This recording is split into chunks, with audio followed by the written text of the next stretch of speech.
All right. David, you're my pastor. You're kind of my son in the faith. Today we want to talk about what is it like to pastor a church in a small town? What are the challenges and how have you addressed them? So let's talk about that. Well, we're in a town of about 11,000, so we've got two stoplights, okay? So it's not just this one stoplight town. And, it's been wonderful because of, I'm in a unique situation because I'm actually from this town. So being a pastor in the town that you're kind of from, it makes things a little easier because I know a lot of people. I know a lot, and people know me. And so it makes that connection a little bit easier. I'm going to interrupt on this point because when you say a little help, it's huge. It's huge. I moved here and I was here for probably 6 to 7 years before they said, okay, he's one of us, literally. Yeah.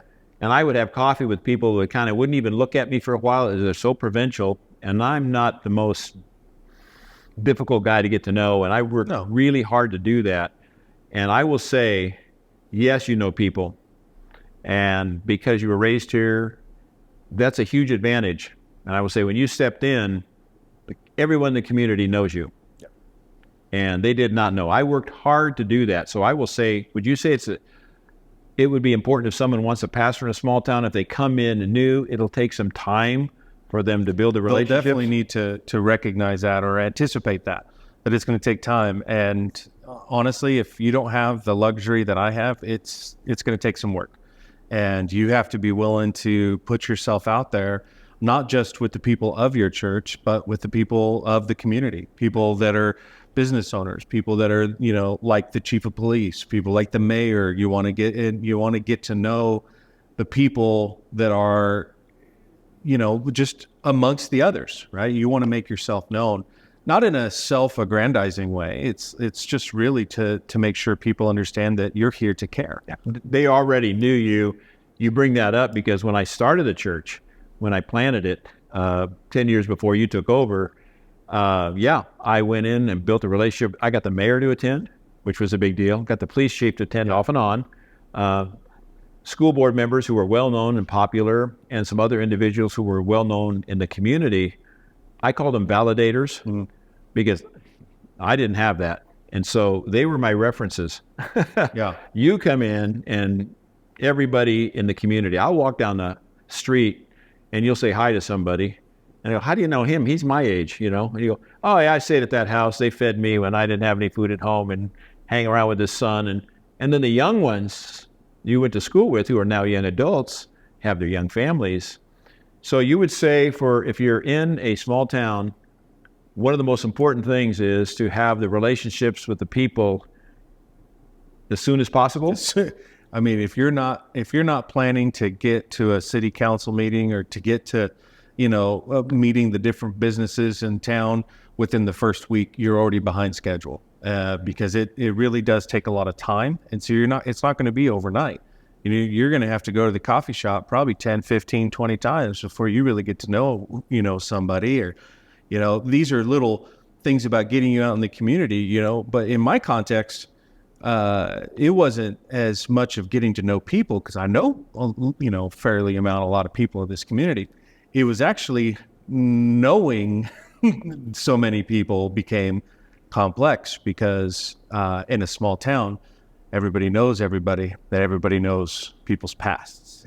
And so okay, let's talk a little bit about what they know about you. And a quick, it take a lot of time. Your testimony is really awesome, how God has changed your life. But your popularity in high school, some of those things, do a little bragging, what you did, how they knew you. Well, when I got into high school, I was, I didn't get this gorgeous just overnight. I've been this pretty, pretty big ever since I was a child. And when I got into high school, the sports teams took a liking to me. So I got on the wrestling team, we got on the football team. And then eventually I ended up getting in, to choir and high choir. We had a group called the Madrigals here for quite some time. Can I say something about that? I'm from LA. I came here and the Madrigals sang everywhere. They were well known. They came in this choir, this high school choir, which I'd never heard of. That would be a cool thing to be a part of. You're the football player, you're the macho man, and you also have a great voice and you're singing. It's kind of like you knew every group, subgroup. Yeah. I was with the jocks, I was with the bandies, I was with the science kids. I was just kind of all over. And it was just an eclectic group of friends. And yeah, I would say, popularity matters. Yeah. You were a techie. You were a techie guy too, right? Oh, totally. Yeah. Totally into gadget guy. Gadgets and I had that first phone, which the one that had the snake on it. That's what I call the first phone. I'm sure there was more than that, but that's what I had. So you were really well known. I know. I remember walking into the local hardware store. We got one, and the guy's working in there, and you knew him. Hi, Dave, and he said hi to you. What are you doing? You go, I'm a pastor, and he goes, you're a pastor? Whoa. So tell me a little bit about your change in your life, because your testimony is powerful, because you were once the party animal, would we say? I was certainly the party animal. That's where the popularity came from, is I loved to party. I loved trying to, chase pleasures, and it was all I thought about. I didn't care about anything else other than how drunk I could get on the weekends. That was what I wanted to do. So, going from that to saying that I'm a pastor, that's a big jump. And I can only attest to just the power of the Holy Spirit leading me into something that I never dreamed of. I never dreamed of being a pastor, not one bit. And yet the Lord, he truly walked me down a different path, led me down away from those habits and away from that lifestyle, away from, those desires, those fleshly desires, in a way that I didn't have the Damascus Road experience, and I had a long-term realization, it was a growth thing that happened, a maturity thing, seriously. And I would say that's the second advantage you have. Everyone knew you in the town. You were incredibly popular, and then the changed life. Yeah. And people see that and see the last person they would think that would be a pastor would be Dave Welch. Oh, yeah. And here he is. And it's exciting for me to see that, because those are unique things that make you a unique fit for this town of Exeter. That maybe a lot of people wouldn't have. So they're going to work a lot harder at it, because God designed you for this. Doesn't mean other people can't do that, but I think those are two big advantages that you had. Yeah. Let's talk about small town rumors. Oh, isn't that fun? Yeah, rumors are super fun. Small town, man. I used to have a joke. It's a little crude, I won't go into it, but it really just covered the fact that you could do something on one side of the campus and it was telephone all the way to the other side within 2 minutes, right? And the story had changed, and you had, all kinds of different elements were different. And the same, it didn't just stop with high school. It's with young adults. It's with, middle-aged adults. I mean, just rumors are, the kindling here is ripe. Yeah. Let me say that. Being in LA, you have a rumor and it would just drop off and die in the big cities with, hundreds of thousands, millions of people. It would die in in a few weeks or months at the most. Here, I noticed that as a pastor, maybe because you're here, you didn't understand it.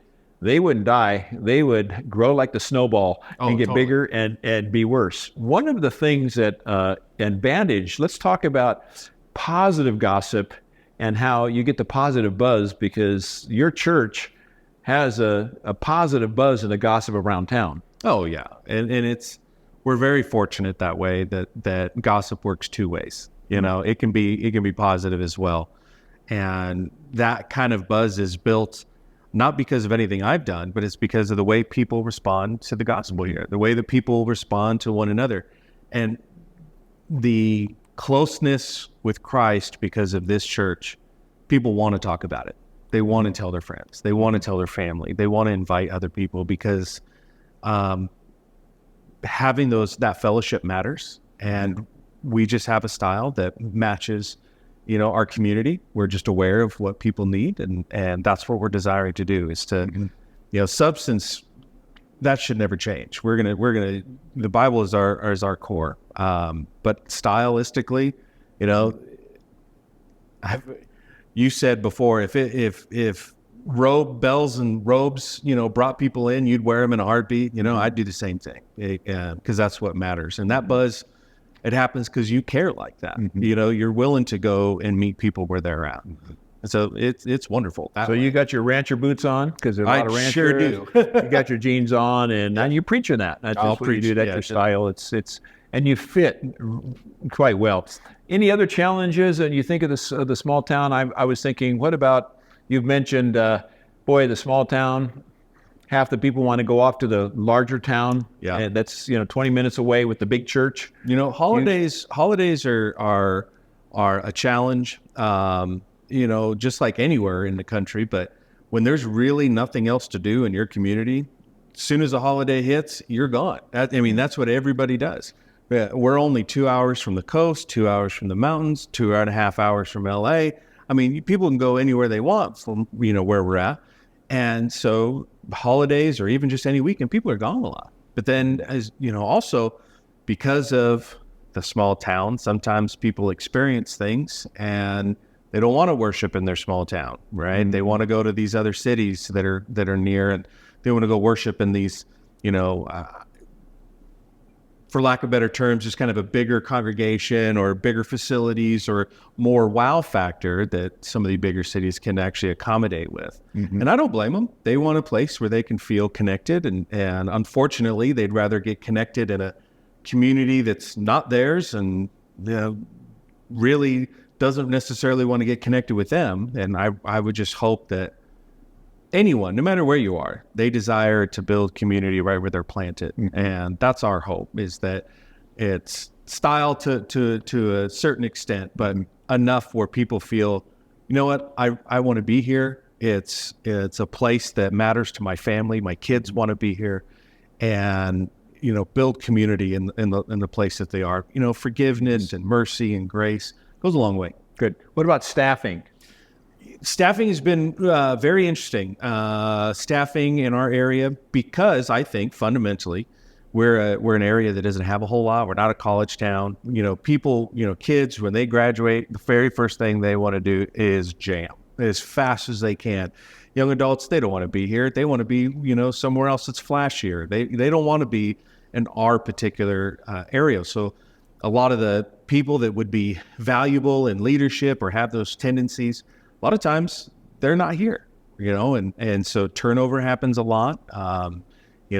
Various maturity challenges exist, and so that's just going through staffing has been quite a wild ride over the last 3 years. I mean, there's of course other challenges like COVID and things that people leaving regularly, like their family moves or what have you. That's fine, but finding quality people in a rural area has been kind of a challenge. Do you feel like in the small town that people want to put a ceiling on your growth, that we don't want the big church? They do that all the time. And they'd love to tell me, you know what? I love a small church. I love being here.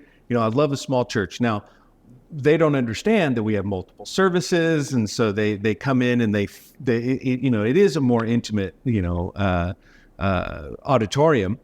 But they say that because they don't really understand, to me, in my perspective, what spiritual growth causes. Spiritual growth, to me, causes a desire to want to share the gospel with other people.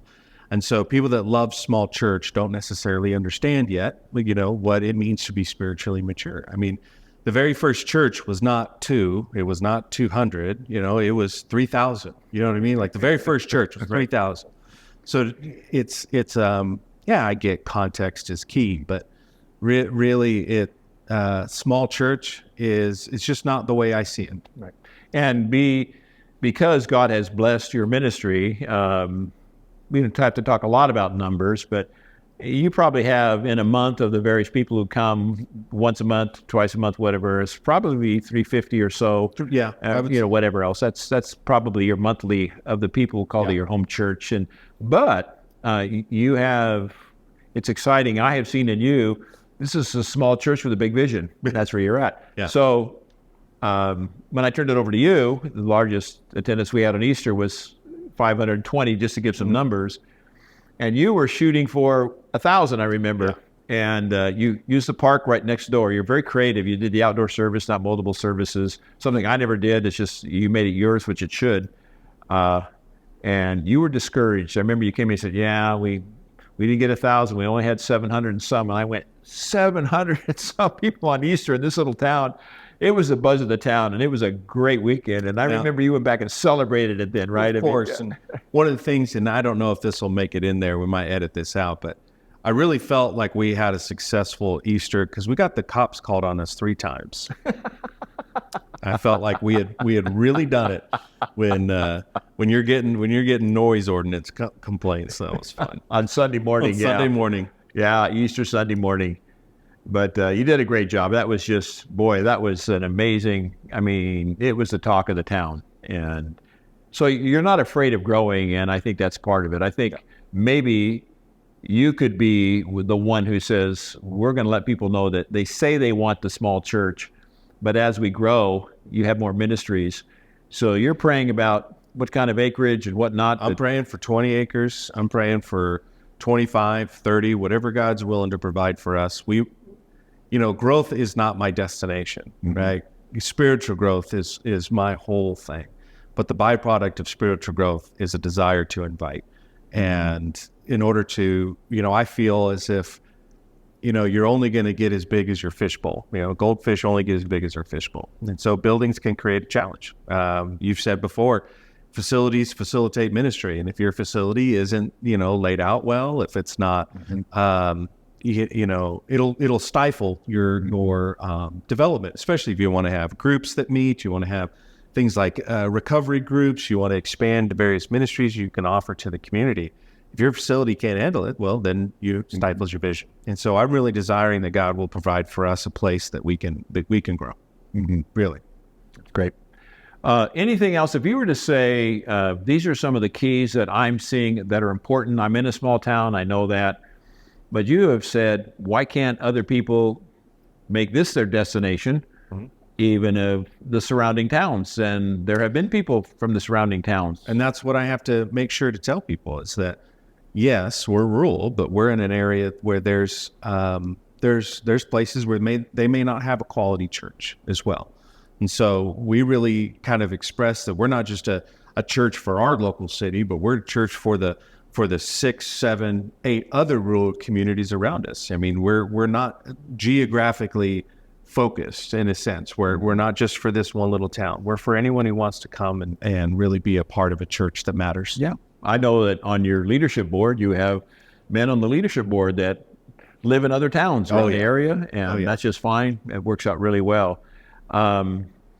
When you're in a small town, what are the challenges in terms of them wanting to have someone like you who is educated? This is ag as well. Talk about the fact that you got a college degree, you got a seminary degree. I know that's not the most critical thing, but have you found that that's kind of a good thing for you to acquire? Well, I acquired it because I wanted a good foundation and understanding what it meant to be a pastor, to be someone who rightfully handles God's word. And I'm forever grateful for that. And in your communities, if, here in a rural community, having a master's isn't necessarily something that's impressive. It's not that they don't care necessarily about education. It's just, it's not their big wow. You know what I mean? It's not their big wow. It's really who you are that matters. That's the big wow. Do you care for them? Are you compassionate? Are you there for them when they need you? That's the most wow for them. But I would not trade, my education for anything else. I really wouldn't. Some of your quality people are here, and I know they go, oh, that's great. And they are educators. And so they tend to be some of the movers and shakers in town. They look to you and they say, oh, he does have the credentials. And even though perhaps a lot of the people, it wouldn't matter that much, but it just adds that extra little 10% of, they like you, you're 85%, you got that, oh, now you're 95, you're the 100% pastor I want to have because you've got that additional education that's been helpful. Oh, yeah. Anything else you want to toss in about the challenges that you have felt like being in this small town? Just the biggest thing for me is making sure that people understand that a small town does not mean you have to be a small church. Okay. And a lot of pastors, I am very happy with whatever God provides. If he provides 20, I'm fine with that. It's his church. It's not my church. But the deal is, from my perspective, biblically, we're to be witnesses to Jerusalem. You know, we're to be witnesses to Judea and Samaria and to the ends of the earth. So to say that we're just going to allow our mindset to be fully okay with staying small is, you know, I think it's, you said, a holy discontent that I have, always trying to go for the next level. Not because I'm dissatisfied with the Lord and what he's provided, but it's because I believe that we can do more for the Lord, really. The calling you have in a small town, and you know that that's something because I've talked with you as privileged to have someone who could mentor someone who goes way beyond me in many ways in the ministry. And that makes me so proud of you. But I know, and we talked about it, bigger towns, bigger churches, bigger salaries. You get to do the same thing, but support your family. Those are challenges, aren't they, for a pastor in a small town?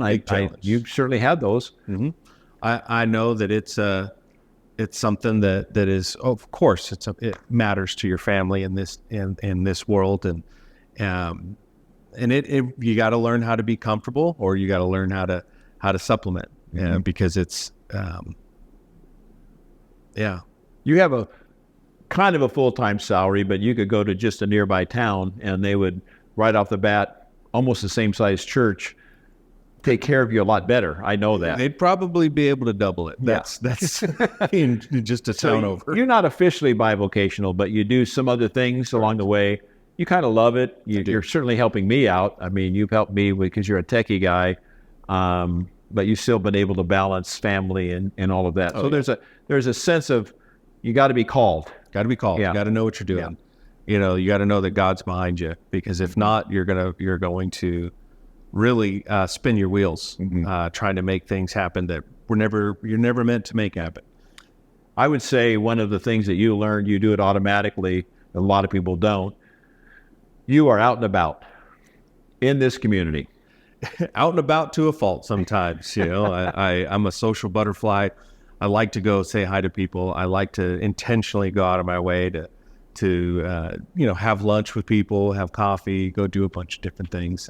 So where are the watering holes in our town? In our town, coffee, restaurants, if I'm not eating out 3 or 4 times a week, I'm doing it wrong here in our town, because it's not necessarily about what I'm eating. It's about supporting the businesses. It's about inviting people locally and to be able to do ministry just out and about.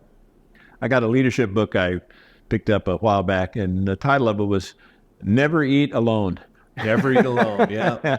And he was in the big city, but he was talking about that very principle. So that would work probably anywhere, but it's really even more important. It's more important here. Yeah. But you still guard that study time, and I found that you're having excellence in the small town is a challenge. You've been able to do that. How do you do that? It's not slick, but you've got excellence. How are you able to accomplish that? Time management's key. Time management's key, and I'm terrible at it. So, I do my best to make sure that I set aside time. My family knows I set aside time. I only have certain days that I allow myself to go out and about, because if not, like I said, I'm a social butterfly. I'll just go and talk to anybody. Mm-hmm. I'll make friends with a fence post, and then I'm like, oh yeah, I have a job to do, right? It's just one of those. So I set aside time, and I'm very diligent at that, making sure. You're kind of the community pastor when you're the largest church, and probably the second largest church in town is probably. That's fine, and a lot of them are closing in small towns. They've done that. I'm not rejoicing in that, but there's several that have closed along the way. Some are close to it. Many churches have attempted to plant here and to get a church going here in the last 20 years that I've been here, and almost every one of them closed after about 2 or 3 years, and God has put his hand on this one for some reason. He just said, I'm going to bless it. And, so it is interesting to see that you have become kind of the community pastor, if you get to that that level and you see things happening, talk about somebody well-known, a funeral, somebody passes away or whatnot. Maybe they're not even locked into the church. Have you found you have connections that way? Well, totally. There's been individuals that I've had the honor to do things like their weddings, to do funerals, and because of those moments, not turning them down, even though they might take away or create additional work, I'm very happy to do it because the relationships that get built because of it. It's a very intimate time in people's lives. Mm-hmm. And because of that, it's created a lot of connections with people, not necessarily just the family, but, even the people that were attending, mm-hmm. right? They are looking for people that are quality, mm-hmm. and they're looking for people they can trust, really. And seeing someone vulnerable in a moment like a funeral or a wedding or a baby dedication or what have you, the authenticity is that's where they get it. Mm-hmm. When I started the church, I had someone who helped me out, coached me as I want to coach you, and it helped me a lot. And I think I've shared it with you in the small town and he said, when you see things happening in your town, in the small town, if you have 700 that attended on your Easter weekend, just add a 0 because that's what it would be in the big city.